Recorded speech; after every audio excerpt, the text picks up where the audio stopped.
दिसंबर का महीना था। रात भर ठंडी हवाएं चलती रहीं। पूरा गांव बर्फीली ओस की चादर में लिपटा हुआ था। खेतों के ऊपर बर्फ की मोटी परत जमी थी और इन्हीं पहाड़ियों के बीच बसा था एक छोटा सा गांव, शांतिपुर। यही गांव अपनी खूबसूरती के लिए जाना जाता था, पर इस सुंदरता के पीछे छिपी थी एक सच्चाई। यहाँ के लोग गरीबी और संघर्ष से जूझ रहे थे।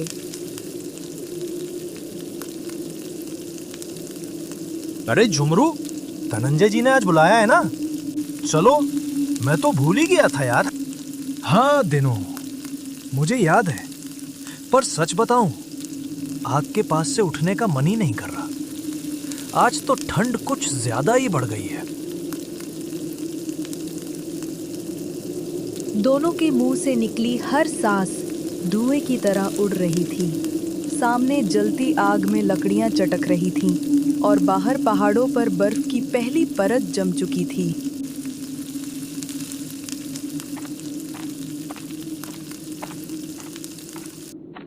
अच्छा सुन, क्या लगता है किस लिए बुला रहे होंगे धनंजय जी? अब पता नहीं भाई, चलो वहां चल के ही पता चलेगा। दोनों दोस्त बर्फ से ढकी पगडंडी पर धीरे धीरे कदम बढ़ाते रहे। ठंडी हवा उनके चेहरे पर चुभ रही थी, पर दिल में एक जिज्ञासा थी। आखिर धनंजय जी ने आज बुलाया क्यों था? जी सेठ जी, आपने बुलाया था? हाँ देखो दिनू, अब ठंडियां बढ़ती ही जा रही हैं। अब कोई काम नहीं हो पाएगा, तो तुम लोग भी कल से काम पर आना बंद कर दो। मैं भी पूरी ठंड में शहर जा रहा हूँ। सेठ जी, आप ही का तो सहारा है, ऐसा मत बोलिए। हम गरीबों का क्या होगा फिर? सेठ धनंजय चुप रहे। उनके चेहरे पर कोई जवाब नहीं था। आग की लौ में झलक रहा था दो गरीब मजदूरों का टूटा हुआ सहारा। दोनों अपने उदास चेहरे लिए ठंड में कांपते हुए घर की ओर चल पड़े। रास्ता सुनसान था, बस हवा की सरसराहट और उनके कदमों की चरमराहट सुनाई दे रही थी। दिनों, तुम्हारे तो माँ और बहन हैं। मेरी तो पत्नी और 2 छोटे बच्चे हैं। उन्हें मैं क्या खिलाऊंगा अब? हे भगवान, हमारी रक्षा करना। हम गरीबों का कोई और सहारा नहीं।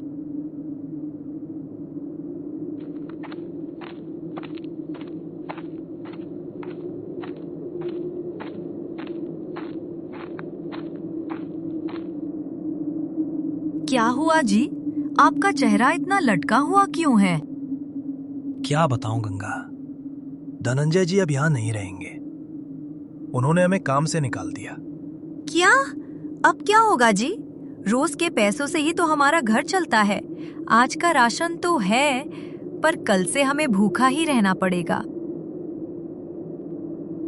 थोड़ी देर तक दोनों चुप बैठे रहे। झोपड़ी में बस चूल्हे में जलती लकड़ियों की टिक टिक और चट-चट की आवाज गूंज रही थी। गंगा, मैं सेठ दामोदर दास से कुछ पैसे ब्याज पर लाया हूं, और जो हमारा बंजर खेत पड़ा है ना, उसी पर हम सब्जियां उगाएंगे और बेचकर उनके पैसे लौटा देंगे। क्या? आप उनसे पैसा क्यों लाए जी? उनसे उधार लेना मतलब अपनी मौत को दावत देना है। तो और क्या करता गंगा? वैसे भी तो बिना खाने के मर ही जाते हम लोग।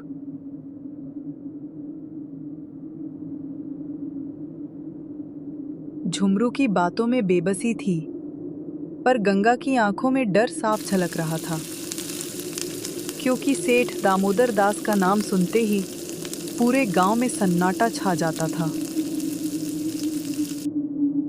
धीरे धीरे 1 महीना बीत गया। झुमरू और गंगा ने दिन रात मेहनत करके अपनी सूखी जमीन पर फिर से हरियाली लौटा दी थी। उस सर्द सुबह झुमरू अपने छोटे से घर में अपने बेटे के साथ बैठा था।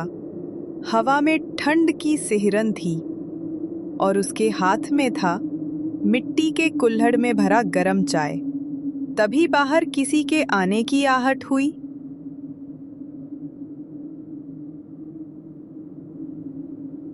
अरे सेठ दामोदर दास जी, आप इस वक्त यहाँ?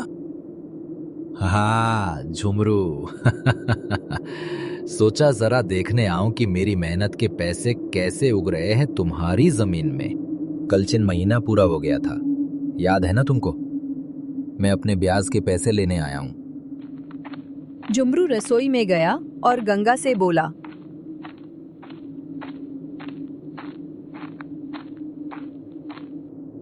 गंगा, सेठ आए हैं, जो पैसे बचाए थे वो ले आओ। इतने ही तो पैसे हैं झुमरू, अगर ये दे देंगे तो कंबल कहाँ से लेंगे? गुड़िया की तबीयत बिगड़ती जा रही है, एक ही कंबल में कम पड़ जाएगा और ठंड दिन ब दिन बढ़ती जा रही है। खेतों में रात कैसे टिकोगी? तुम सेठ से कह दो 1 महीने का और वक्त दे दें, इस महीने कंबल लेना ज्यादा जरूरी है। झुमरू जाने लगा पर दरवाजे पर पहुंचते ही रुक गया। ठंड तो दिन पर दिन बढ़ती जा रही है, मुझे नहीं लगता बिना कंबल के हमारी रातें कटेंगी। लेकिन ये सेठ, ये तो बिना पैसे लिए जाएगा नहीं। अगर जरा भी बहस हुई तो शायद सारे पैसे ही मांग ले। कुछ देर सोचने के बाद झुमरू ने गहरी सांस ली, फिर वापस रसोई में आया। गंगा, लाओ वो पैसे दे दो। ये सेठ मानेंगे नहीं, जब पैसे लेने आए हैं तो खाली हाथ वापस नहीं जाएंगे। सब्जियां अब लगभग तैयार हो गई हैं, उन्हें बेचकर मैं कंबल का इंतजाम कर लूंगा। अच्छा, तो सब्जियां बेचकर कंबल का इंतजाम करोगे तो खाओगे क्या झुमरू? उसके लिए पैसे नहीं चाहिए क्या? मैं कह रही हूँ ये खेती छोड़ दो और कोई दूसरा काम ढूंढो। सब्जियां बेचोगे तो इन्हें पैसे दोगे, हर महीने ब्याज चुकाओगे, तो हम क्या भूखे रह जाएं? झुमरू का दिल बैठ गया। वो जानता था गंगा की बात सच है, लेकिन इस कड़कती ठंड में वो करे भी तो क्या? गांव में कोई काम पर रखने को तैयार नहीं था। तभी बाहर से तेज भारी आवाज आती है। अरे झुमरू, तू पैसे देगा या नहीं? मैंने तुझे साफ कहा था, हर महीने के आखिरी दिन मुझे अपना ब्याज चाहिए। अब मुझे कोई बहाना मत सुनाना, समझा? सुन रही हो ना, वो सेठ मानेगा नहीं। पैसे दो, कंबल का कोई और इंतजाम देख लेंगे। लो, ये पैसे हैं जो बड़ी मुश्किल से इकट्ठे किए थे, ना जाने इनसे कब पीछा छूटेगा। तुम अपनी खेती छोड़ दो झुमरू और मजदूरी कर लो, रोज के पैसों से हमारा घर तो चलता था। झुमरू पैसे लेकर बाहर निकला और सेठ को पैसे दे दिए। चलो दिखाओ कितना लाया है। इतना? ये तो बहुत कम है। ठीक है, अभी ले लेता हूँ, पर कल सुबह 10 बजे तक पूरा पैसा मेरे पास होना चाहिए, नहीं तो जो कागज मैंने संभाल कर रखे हैं वे काम में आ जाएंगे। सेठ जी, सब्जियां बेचने के बाद मैं बाकी पैसे दे दूंगा। अभी मेरे पास बस इतने ही हैं। ये भी मैंने कंबल के लिए बचा रखे थे। ठीक है, मैं फसल के बाद ही आऊंगा, लेकिन याद रखना तब मुझे पूरे पैसे चाहिए, वरना फिर ठीक नहीं होगा। इतना कहकर दामोदर दास वहां से चले गए। झुमरू ने गहरी सांस ली। उसकी आंखों में थकान थी और माथे पर चिंता की लकीरें। कम से कम कुछ दिन का वक्त तो मिल गया, लेकिन अब मैं कंबल का क्या करूं? उसके बिना तो रात गुजारना मुश्किल हो गया है। वो घर के अंदर गया। उसकी नजर उस टूटी चारपाई पर गई, जहां गंगा और बच्चे एक पतले कपड़े में लिपटे सोने की कोशिश कर रहे थे। ठंडी हवा खिड़की के कोनों से अंदर घुस रही थी, जैसे घर की हर दीवार उसकी मजबूरी का मजाक उड़ा रही हो। अब देखते हैं आगे क्या होने वाला है। कहां से लाएगा झुमरू इतने पैसे? जैसे जैसे समय बीतता जा रहा था, वैसे ही शांतिपुर गांव में ठंड बढ़ती ही जा रही थी।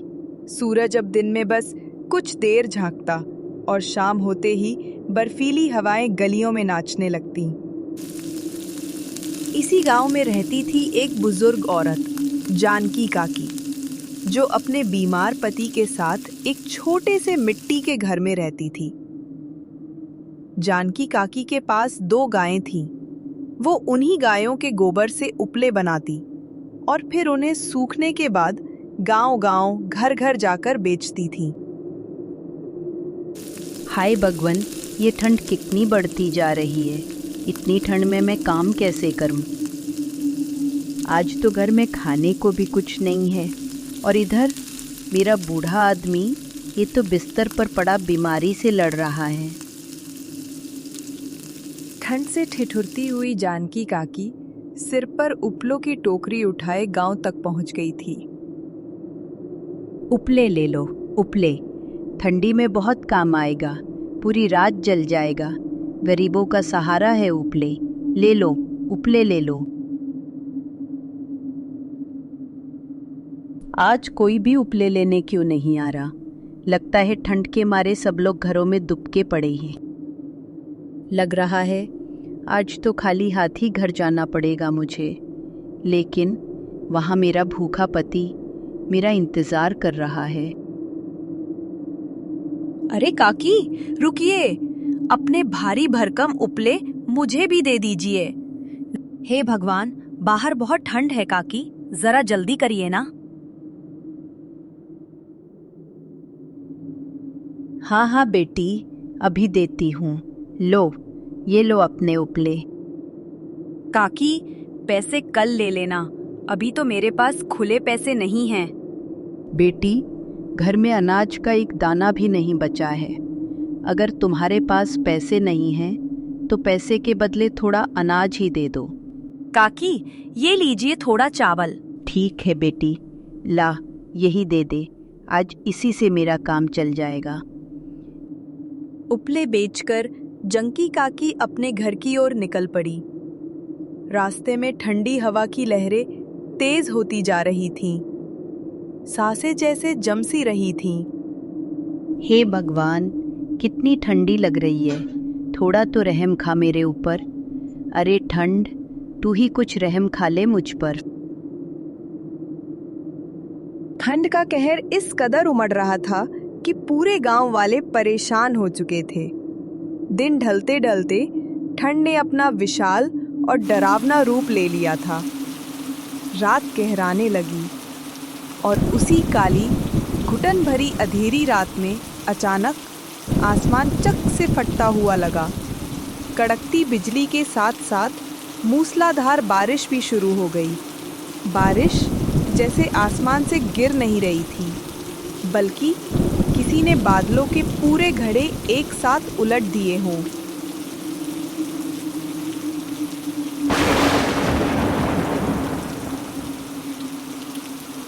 हे भगवान, इतनी ठंड कम थी क्या जो अब ये इतनी जोरदार बारिश भी शुरू हो गई। ये तो हम गरीबों की जान ही ले लेगी। अब कुछ दिन तो घरों में ही कैद रहना पड़ेगा, वरना बाहर कदम रखते ही जम जाएंगे। ये क्या हो गया? इतनी कड़ाके की ठंड पर ये बारिश और तूफान भी शुरू हो गया। अगर मौसम ऐसे ही बिगड़ता रहा तो हमारी सारी सब्जियां खराब हो जाएंगी। सच कह रहे हो जुमरू, इतनी मेहनत से इतनी सर्दी में हमने ये सब्जियां उगाई हैं, अगर ये भी खराब हो गईं तो हम जिएंगे कैसे? देखो गंगा, ये ठंड की पहली बारिश है, शायद सुबह तक रुक जाए। भगवान करे ऐसा ही हो। भगवान ही जाने, पर हाँ, अच्छा ही हो तो बेहतर है। गंगा, बहुत ठंड लग रही है। कोई अतिरिक्त कंबल हो तो निकाल दो, नहीं तो रात काटना मुश्किल हो जाएगा। कंबल कहाँ से लाऊं जुमरू? जो थोड़े बहुत पैसे बचाए थे वो तो सेठ ले गया। एक ही कंबल है, वो भी मैंने बच्चों को ओढ़ा दिया है। हे भगवान, ये कैसी परीक्षा ले रहे हो हमारी? इतनी कड़ाके की सर्दी में हमारे पास एक कंबल तक नहीं बचा। ऐसा करो गंगा, जरा चूल्हा जला दो, थोड़ी गर्माहट मिल जाएगी, वरना इस रात में तबीयत बिगड़ जाएगी हमारी। गंगा ने किसी तरह चूल्हा जलाया। गीली लकड़ियों से धुआं निकल रहा था, पर थोड़ा बहुत ताप मिल ही गया। सब लोग चूल्हे के पास सिकुड़ कर बैठे। उस आग की हल्की सी गर्मी ही उनके लिए सहारा बनी हुई थी। बाहर बारिश का शोर, और अंदर हर चेहरे पर चिंता और थकान की लकीरें।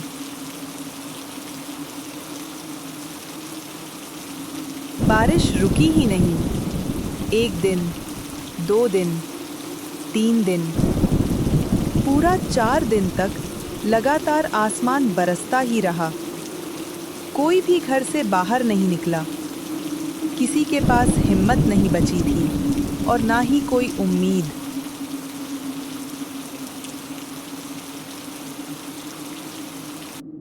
चौथे दिन सुबह जब पहली बार बारिश थमी तो गांव के लोग धीरे धीरे अपने खेतों की ओर जाने लगे। हर कोई डर रहा था, पता नहीं क्या हालत मिली होगी।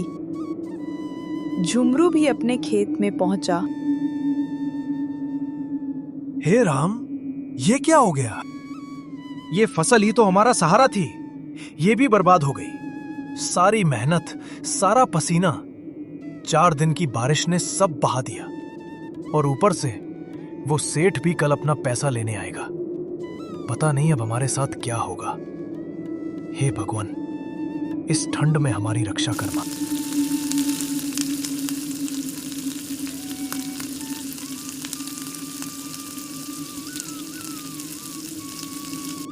गंगा, सब खत्म हो गया। फसल पूरी बर्बाद हो गई है। झुमरू ने पूरा किस्सा बताया, कैसे पानी में फसल गल गई, कैसे खेत में खड़े पौधे मिट्टी में मिल गए और कैसे अब सेठ दामोदर दास के पैसे चुकाने का कोई रास्ता नहीं बचा। गंगा चुपचाप सुनती रही। मैंने कहा था ना झुमरू, उस सेठ को पैसे मत दीजिए। देखिए आज हालत क्या हो गई है। इतनी जोर की हवा चल रही है, ठंड हड्डियों में चुभ रही है। अब कहाँ से आएगा कंबल? और कल वो सेठ फिर से पैसे लेने आएगा। हमारे पास तो एक दाना तक नहीं बचा झुमरू। अब देखिए कल से हमारे साथ क्या होने वाला है। भगवान जाने कौन सी मुसीबत दरवाजे पर खड़ी है। रात भर जागते जागते झुमरू और गंगा की आंखों में नींद का एक कतरा भी नहीं आया। झुमरू बस अंधेरे को ताकता रहा।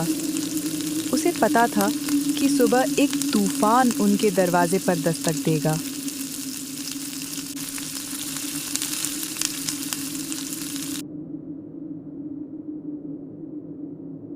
अरे झुमरू, मैं आ गया हूं। जल्दी से मेरे पैसे दे दे, यहां बहुत ठंड लग रही है।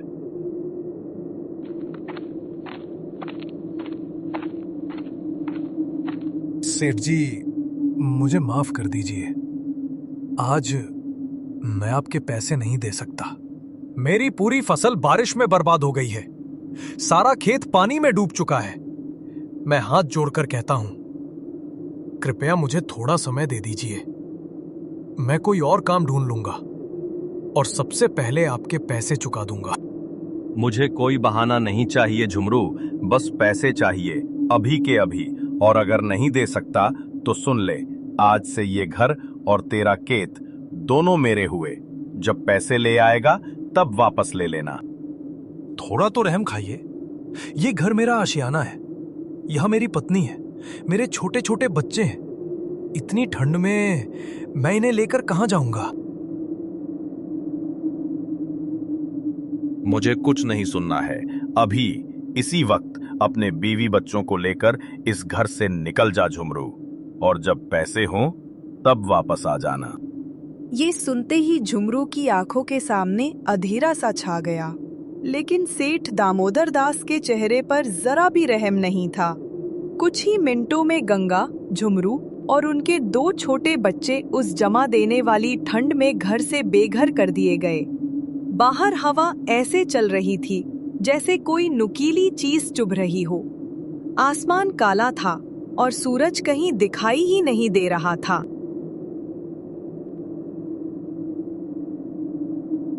झुमरू, बहुत ठंड लग रही है। इस साड़ी में कितनी ही ताकत हो, इतना सर्द मौसम कैसे झेलूं? मुझे लग रहा है आज शायद हमारा आखिरी दिन है। नहीं गंगा, ऐसा मत बोलो। कहीं ना कहीं कोई ना कोई जगह जरूर मिलेगी जहां हम रात गुजार सकें। बस हिम्मत मत हारो। तुम टूटोगी तो बच्चे भी डर जाएंगे।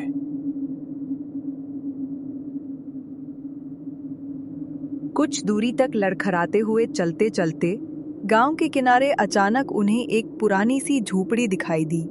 ठंड और थकान से टूट चुके थे। वो लोग धीरे से उस झोपड़ी में चले गए। लगता है यहाँ अभी कोई नहीं है। चलो, जब तक इस झोपड़ी का मालिक नहीं आता हम लोग यहीं रुक लेते हैं। जब वो आएगा हम उसे सारी बात बता देंगे। शायद वो हमारी मजबूरी समझ जाए। यूं ही सोचते सोचते सब उस झोंपड़ी में ठहर गए। गंगा ने कुछ लकड़ियां इकट्ठी की और आग जला दी ताकि सबको थोड़ी गर्माहट मिल सके। अच्छा हुआ, थोड़ा सुकून मिला। इतनी ठंड में भटक भटक कर हालत खराब हो गई थी। हाँ, लेकिन पता नहीं ये झोंपड़ी किसकी है। मालिक आएंगे तो न जाने क्या कहेंगे। इतनी तेज सर्दी में अगर यहाँ से भी जाना पड़ा, हम जाएंगे कहाँ? सब लोग आग के पास बैठे ही थे कि तभी झोंपड़ी का दरवाजा चरमराया और जांकी काकी अंदर आ गईं। यही घर उन्हीं का था। अरे बेटा, तुम लोग कौन हो और इस ठंड में यहाँ क्या कर रहे हो? फिर झुमरू ने धीरे धीरे पूरे हादसे की बात जांकी काकी को बता दी। कैसे फसल बर्बाद हुई, कैसे सेठ ने घर और खेत छीन लिया और कैसे वो सब ठंड में भटकते फिर रहे थे। हे भगवान, कैसा निर्दयी आदमी है वो सेठ। बेटा, चिंता मत करो। जिसने तुम्हारे साथ ऐसा किया है, ऊपर वाला उसके साथ भी वैसा ही करेगा। तुम सब बेफिक्र रहो। जितने दिन चाहो यहाँ रह सकते हो। मेरा तो कोई बेटा बेटी भी नहीं है। गरीब का दर्द मैं अच्छे से समझती हूँ। कोई बात नहीं अम्मा, अब हम सब आपका भी ख्याल रखेंगे। कई दिन ऐसे ही गुजर जाते हैं। धीरे धीरे अब सूरज भी अच्छे से निकलने लगा था। गांव वाले अपने अपने घरों के बाहर बैठकर धूप सेकने लगे थे। झुमरू और जांकी काकी भी झोपड़ी के बाहर चौखट पर बैठे मीठी धूप का मजा ले रहे थे। बेटा, अब मैं चलती हूँ। उपले बेचने का समय हो गया है। अम्मा, अब आप कहीं नहीं जाएंगी। आज से उपले मैं बेचूंगा। आप बस आराम कीजिए। झुमरू उसी दिन उपले बेचने निकल गया। किस्मत ने भी साथ दिया। खेतों में मजदूरी का काम मिल गया। धीरे धीरे घर की हालत संभलने लगी और उनकी जिंदगी फिर से पटरी पर आने लगी। झुमरू की मेहनत और उसकी सीधी सच्ची नीयत आखिरकार रंग ले आई। कई कोशिशों के बाद वो सेठ से अपना घर और खेत दोनों छुड़वा लेता है और फिर जिस घर से आंसू बहाकर निकले थे, उसी घर में दोबारा सुकून से अपने पूरे परिवार के साथ रहने लगा।